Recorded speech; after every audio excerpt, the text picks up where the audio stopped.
오늘 본문 말씀에 좀 놀라운 구절이 하나 나옵니다. 뭐냐면 하나님의 성령을 근심하게 하지 말라, 이런 구절이 나와요. 좀 놀랍죠? 여러분 혹시 하나님의 성령을 근심하게 하는 사람입니까? 이렇게 물어보면 사실 여기에서 이제 완전히 자유로울 사람은 없는 것 같아요. 뭔가 내 마음에 나도 혹시 하는 이런 어떤 마음이 좀 있을지도 모르겠습니다. 이 반대편에는 어떤 사람이 있느냐? 성령의 충만함을 받은 사람이 있습니다. 이거를 조금 어떻게 보면 이제 집합으로 표시하면요, 예수 믿는 모든 사람은 성령 받은 사람이에요. 왜냐하면 성령께서 함께 하시지 않고서는, 성령께서 역사하시지 않고는 예수 그리스도를 주라 고백할 수 있는 사람이 없습니다. 그러니까 예수 믿는 저와 여러분은 다 어떤 사람이라고요? 성령 받은 사람들이에요. 여러분 안에 성령이 계시는 줄 믿습니다. 우리 안에 성령이 계셔요. 근데 이 성령 받은 사람이 전체 집합인데 그 안에 성령의 충만함을 입은 사람이 있어요. 그 성령의 충만함을 입은 사람들, 바라기는 우리 교회 모든 성도님들이 성령 충만함이 있는 하나님의 사람들 되기를 축복합니다. 성령 충만하다는 걸 우리가 눈으로 볼 수는 없어요. 근데 눈에 보이는 증거들이 있어요. 그 증거가 뭐냐면 성령 충만함을 얻은 증거가 삶으로 드러나는 증거가 있고 공동체에서 나타나는 증거가 있습니다. 삶으로 드러나는 증거는 뭐가 있냐면 성령의 열매예요. 성령 열매 9가지 뭐죠? 뭐죠? 사랑과 희락과 화평과 오래 참음과 자비와 양선과 충성과 온유와 절제, 이렇게 9가지를 얘기합니다. 여러분의 삶이 작년에 비해서 올해가 좀 사랑과 희락과 화평이 조금 더 늘어났습니까? 아멘. 이 대답하기가 쉽지가 않네요. 그러면 조금 더 늘어나기를 원하십니까? 아멘. 예. 네. 여러분의 삶이 해가 거듭할수록 사랑의 마음이, 또 화평의 마음이, 희락, 주 안에서 기뻐하는 마음이, 오래 참는 것이, 자비와 양선과 충성과 온유와 절제가 해마다 조금씩 조금씩 성장하고 있다면 여러분이 성령 충만함을 입고 있다라는 증거입니다. 또 하나, 성령 충만의 증거가 공동체 가운데 나타날 때는 여러 은사들이 나타납니다. 그 은사 가운데는 지혜의 말씀의 은사, 지식의 말씀의 은사, 다시 말해서 말씀을 잘 가르치는 은사가 있고, 병 고치는 은사, 방언의 은사, 예언의 은사, 또 섬기는 은사, 여러 은사들이 공동체 가운데 나타납니다. 공동체 가운데 이런 일들을 행하는 것은 저절로 되는 것이 아니라 성령께서 역사하심으로 말미암아 성령 충만함 가운데 이루어지는 거예요. 그래서 여러분이 교회 안에서 내가 이런저런 일로 섬기고 있을 때 이거는 나 혼자 내 의지와 상관없이 성령께서 나를 통해서 하시는 일인 것을 보게 됩니다. 교회 안에서 말씀을 잘 가르치는 분이 있다면 성령께서 충만하게 역사하고 계시는구나. 말씀을 가르치는데 너무 어려워서 잘 못 알아듣게 가르치고 있다 그러면 주여 성령 충만함을 더하여 주옵소서. 예, 교회 가운데 요리를 맛있게 해서 성도들을 섬기고 있다면 그 손을 통해서 성령 충만함의 역사가 나타나는 것이고요. 이런저런 일 가운데 또 청소하며 또 전도하며 구제하며 이런저런 일로 교회 공동체 가운데 함께 섬기고 있다면 성령 충만함의 역사가 그 사람을 통해서 나타나고 있는 거예요. 그래서 여러분을 통해서 성령 충만의 역사가 이 땅 가운데 나타나는 은혜가 있기를 축복합니다. 그 성령의 충만의 역사가 여러분의 삶 가운데 성령의 9가지 열매로 혹은 성령의 은사들로 나타나게 되는 것을 봅니다. 근데 그 반대편에는 뭐가 있냐면 이렇게 성령 충만함으로 나타나는 경우가 있는데 성령을 받은 사람 가운데 그 반대편에 성령을 근심하게 하는 일들이 있다라는 것을 보게 됩니다. 성령을 근심하게 하는 일, 그것이 무엇일까? 바울이 이야기합니다. 성령을 근심하게 하지 말라 하면서 그 다음에 뭐냐면 너는 모든 악독과 노함과 분냄과 떠드는 것과 비방하는 것을 모든 악의와 함께 버리고, 성령을 근심하게 하는 일들이 이런 일들이 있다는 거예요. 가장 먼저 나온 단어가 이제 악독이라는 단어인데 이제 그리고 그 다음에 나오는 단어들이 다 조금 간단하게 말하면 말 가운데 있는 거예요. 말 가운데. 독사는 그 이빨에 독을 품고 있지만 사람은 그 말 가운데 독을 품고 있습니다. 사람은 그 말이 독이 될 때가 있어요. 여러분, 여러분의 말이 독이 되지 않는 은혜가 있기를 축복합니다. 그 독 가운데 어떤 독이 있느냐? 그 앞부분에 바울이 뭐라고 말하냐면 그런즉 거짓을 버리고 각각 그 이웃과 더불어 참된 것을 말하라라고 말하고 있습니다. 그러니까 성령을 근심하게 하는 것 가운데는 이 거짓이 들어가 있는 거예요. 왜냐하면 거짓은 공동체를 무너뜨릴 수 있기 때문에 그렇습니다. 거짓은요, 한 개인의 거짓은 그냥 개인의 거짓으로 끝난다 생각하지만 그렇지 않습니다. 거짓은 공동체를 무너뜨립니다. 그런즉 거짓을 버리고 각각 그 이웃과 더불어 참된 것을 말하라. 성령을 근심하게 하는 것 가운데는 사람의 말에 독이 있다고 그랬는데 그 독 가운데 거짓이라는 독이 있습니다. 여러분, 거짓은 모든 관계를 무너뜨립니다. 거짓은 그냥 그 거짓으로 끝나지 않아요. 십계명 가운데 거짓에 대한 계명이 있죠. 이제 뭐 살인하지 말라, 도둑질하지 말라. 우리가 눈에 보이는 살인과 도둑질은 대부분 안 해요. 그런데 성경이 그것과 동일하게 뭐에 대해서 얘기하느냐? 내 이웃에 대하여 거짓 증언하지 말라. 그러니까 거짓 증언은 살인하는 것과 도둑질하는 것과 동일하게 사람에게 악한 영향을 끼치고 있다라는 겁니다. 근데 우리나라는 어떻게 보면 거짓에 대해서 조금 너그러운 것 같아요. 법적인 판결도 그렇고요. 눈에 보이는 어떤 물리적인 해를 가한 것, 그것에 대해서는 굉장히 엄격하게 판단을 하는데 거짓에 대해서는 그럴 수도 있지, 아마 그렇게 생각하는지 모르겠어요.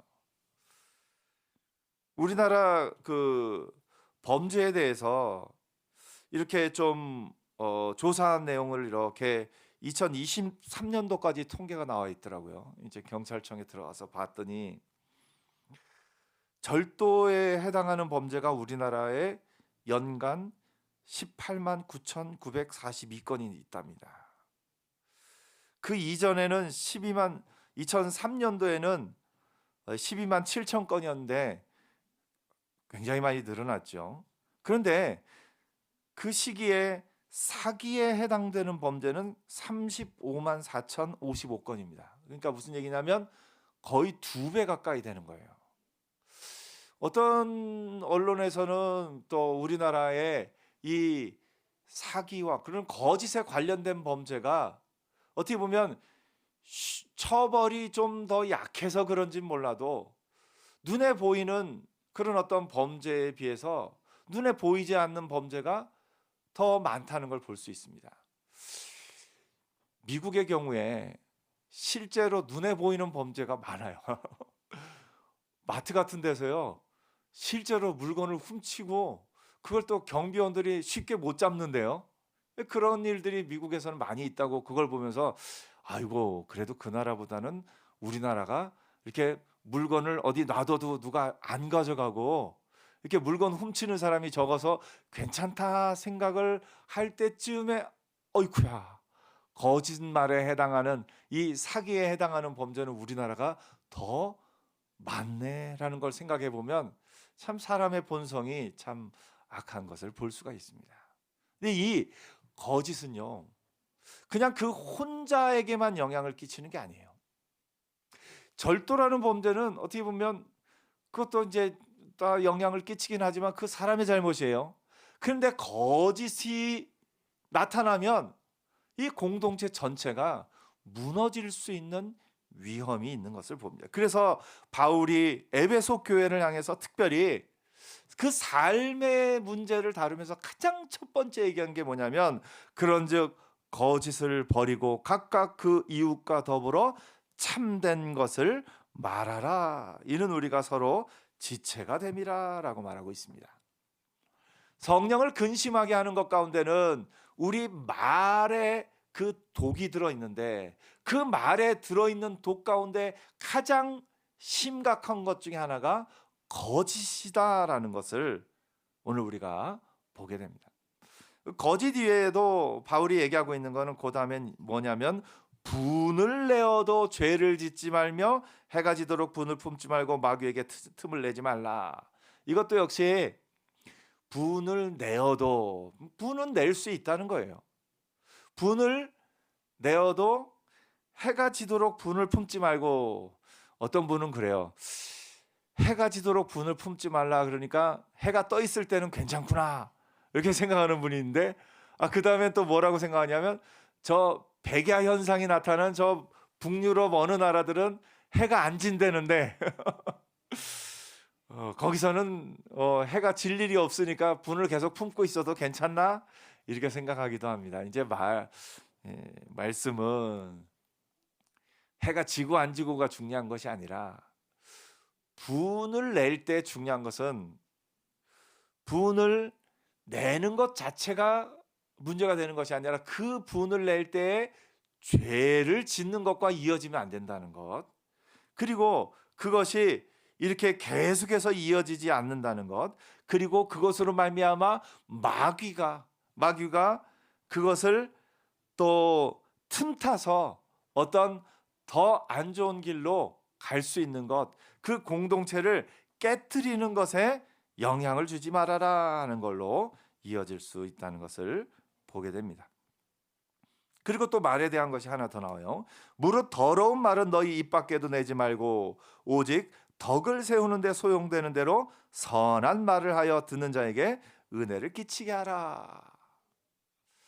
계속해서 말씀드립니다만, 성령을 근심하게 하는 것 가운데는 우리의 말에 들어있는 독이 있고, 우리 말에 있는 독 가운데는 거짓과 더러운 말, 이런 것들이 포함되는 것을 오늘 우리가 성경을 통해서 보게 됩니다. 여러분, 성령을 근심하게 하는 일이 저와 여러분에게 없기를 축복합니다. 성령을 근심하게 하는 일이 없기 위해서 우리가 버려야 될 것들이 뭐냐면, 우리의 말 가운데 거짓을 버려야 돼요. 또 우리 말 가운데 모든 더러운 말을 버려야 돼요.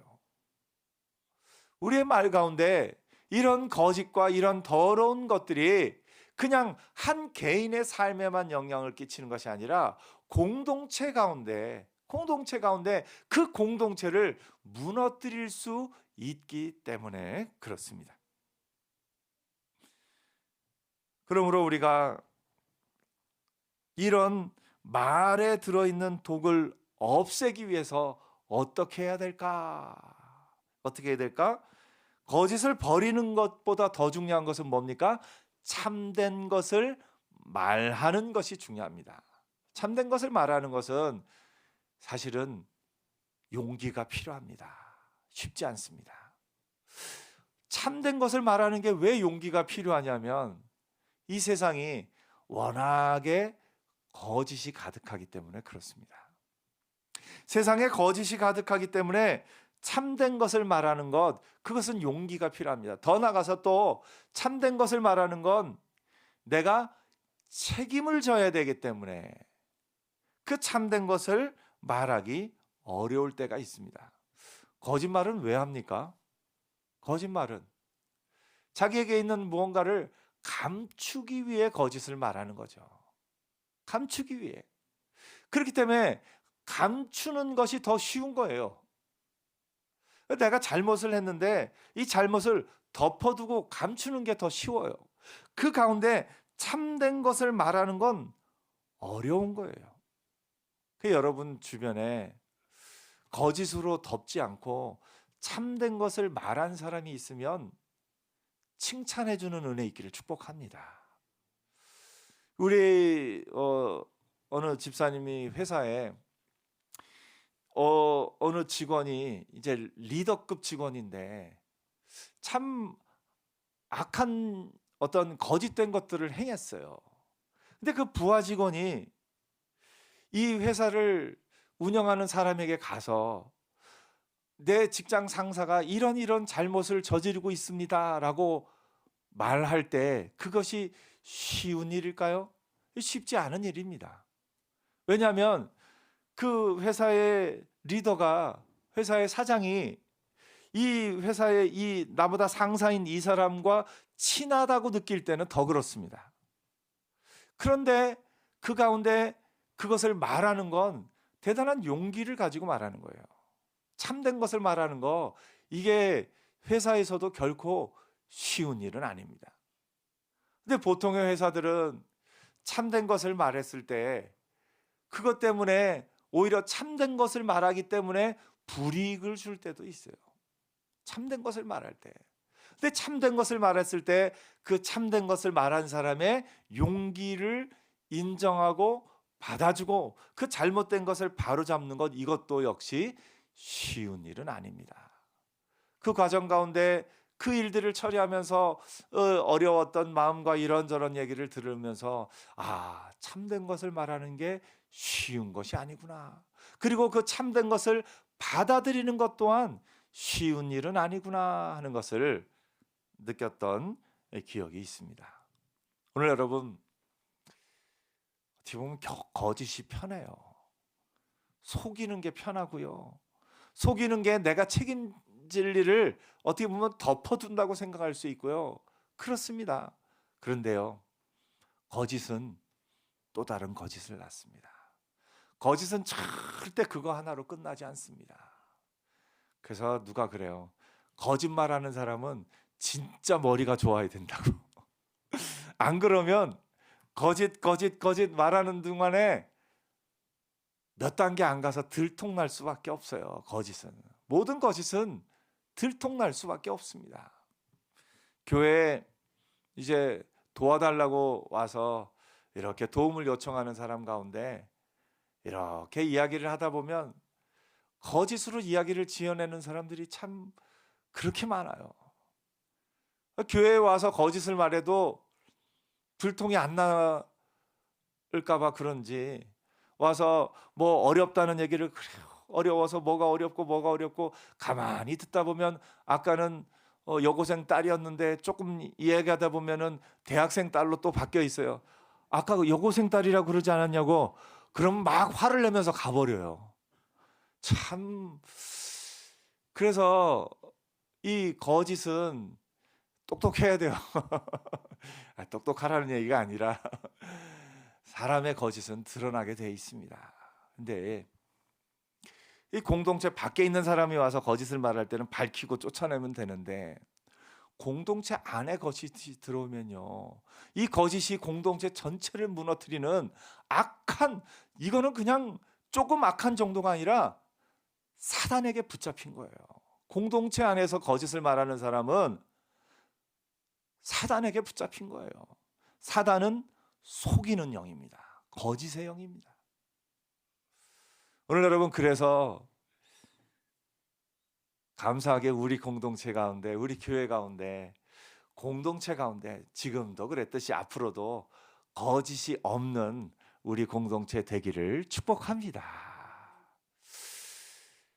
그래서 거짓이 없는 것이 공동체를 살리는 거예요. 반면에 거짓은 하나하나 쌓이면 결국은 공동체와 모든 관계를 무너뜨릴 수 있는 위험이 있는 것을 보게 됩니다.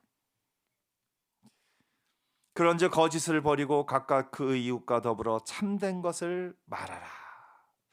참된 것을 말하는 것이 성령의 이 은혜를 입은 사람이 말하는 거예요.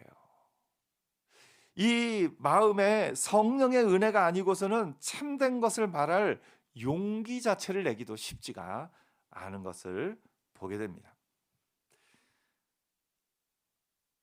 성령을 근심하게 하는 것 가운데는 사람의 말에 독이 있고 그 독 가운데는 거짓과 더러운 말이 있다는 것을 오늘 말씀을 통해서 보았습니다. 여러분의 말 가운데 성령을 근심하게 하는 말들이 사라지는 은혜가 있기를 축복합니다.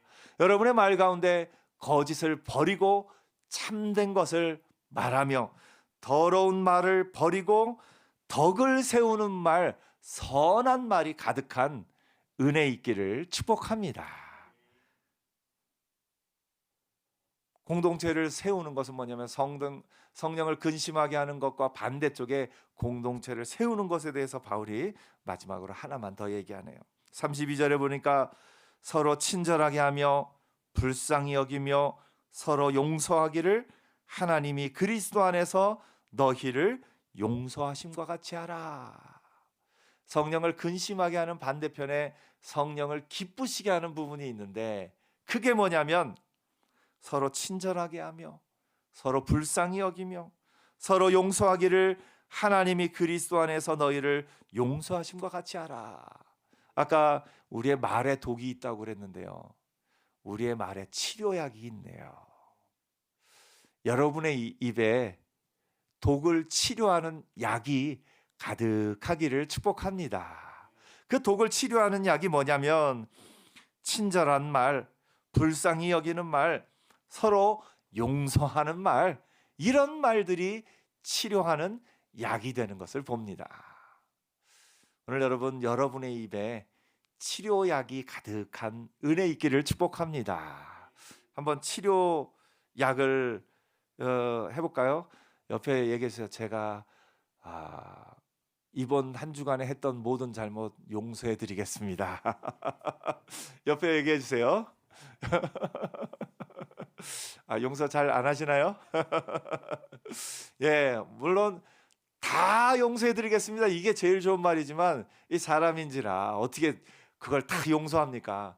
이번 주간에 있었던 것만큼은 내가 용서하겠습니다. 이 정도는 할 수 있을 것 같아요. 근데 이게 이제 성령 충만해서 이 마음의 이 폭이 넓어지면 이제 정말 넓어지면 다 용서하겠습니다. 이 정도까지 갈 텐데 바라기는 이 정도까지 가는 은혜 있기를 축복합니다. 예, 혹시 그 정도까지 못 갈지라도 오늘 잘못한 거 내가 다 용서해 줄게.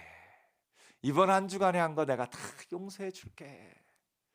이런 말들이 치료약이 되는 겁니다.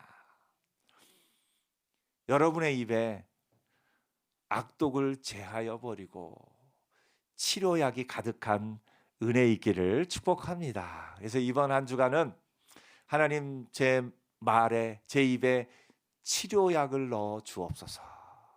제가 하는 말이 옆에 사람의 상처 입은 마음과 옆에 사람의 이 약해져 있는 마음을 치료하는 자로 살게 하옵소서. 그렇게 사는 복된 한 주간 되기를 축복합니다. 기도하겠습니다.